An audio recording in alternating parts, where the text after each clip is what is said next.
അപൂർവ ഇനത്തിൽപ്പെട്ടുള്ള ഒരു പാമ്പിനെയാണ് ഇവിടെ നമുക്ക് കിട്ടിയിട്ടുള്ളത്.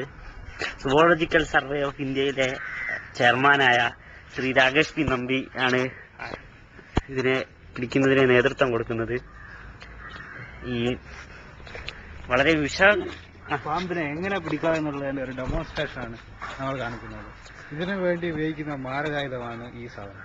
ഇത് പ്രത്യേകതരം ബെൽ ലബോറട്ടറിയിൽ നിർമ്മിച്ച ഒരു തരം മാരകായുധമാണ്. ഇതിനെ പിടിക്കാൻ ആവശ്യമായ സാധനം, ആദ്യം വേണ്ടത് ഇതേ ഇനത്തിൽപ്പെട്ട ഒരു പാമ്പ്, നല്ല സ്ട്രോങ് ഉള്ള ഇനമായിരിക്കണം, ഒരു മൂടി, ആ മൂടിക്കിടാൻ ഒരു കുപ്പി. ഇത്രയും സാധനം ഉണ്ടെങ്കിൽ നമുക്ക് സുഖമായി ഇതേപോലത്തെ ഭീകര ഇനത്തിൽപ്പെട്ട വിഷമുള്ള ഒരു പാമ്പിനെ നമുക്ക് പിടിക്കാനാണ്. ഇതിനെ ആദ്യം ഇങ്ങനെ ഒരു വട്ടം വരച്ച് അതിനെ വട്ടത്തെ കുടിച്ചതിന് ശേഷം ഇതുപോലുള്ളൊരു കുപ്പി എടുക്കുക. എന്നിട്ട് അതിന്റെ മുമ്പിൽ കൊണ്ടുവച്ചിട്ട് അതിനെ ഇതേപോലെ ഇങ്ങനെ പ്രസ് ചെയ്ത് വെക്കുക.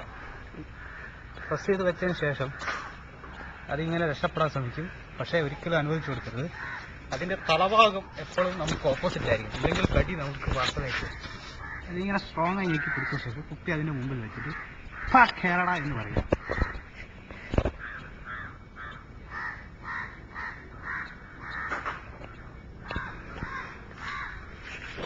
ഇതിനകത്ത് ഇപ്പോഴും കയറാനുള്ള വൈഷമ്യം കാണിക്കുന്നുണ്ട്. പക്ഷെ ഇതിനെ എങ്ങനെയെങ്കിലും നമുക്കിതിൽ കയറ്റിയില്ലെങ്കിൽ പ്രശ്നം. അതാ ഇതിലേക്ക് കയറിക്കൊണ്ടിരിക്കുന്നു. നമുക്ക് കാണാൻ കഴിയുന്നതാണ്. ഇതാ, അടി കിട്ടിയാൽ ഏത് പാമ്പു പറഞ്ഞതുപോലെ ചെയ്യുന്നുള്ളതിന്റെ ഏറ്റവും ഉദാഹരണമായ തെളിവാണ്. ചുരൽ കൊണ്ട് നല്ല അടി കിട്ടിയപ്പോൾ ഇവനും കുപ്പിക്കകത്തായി. ഇത് മായാവിയെ കുപ്പിയിലാക്കുന്നത് പോലെ അത്ര എളുപ്പമല്ല.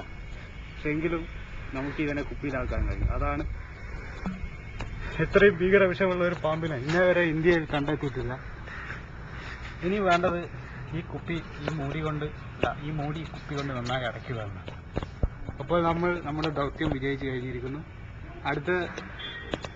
അടുത്ത ദിവസം ഇതേപോലെ മറ്റൊരു വിഷപ്പാമ്പുമായി പുതിയൊരു ദിവസം നമുക്ക് വീണ്ടും കാണാം. അതുവരെ ടേക്ക് കെയർ, ബൈ ബൈ.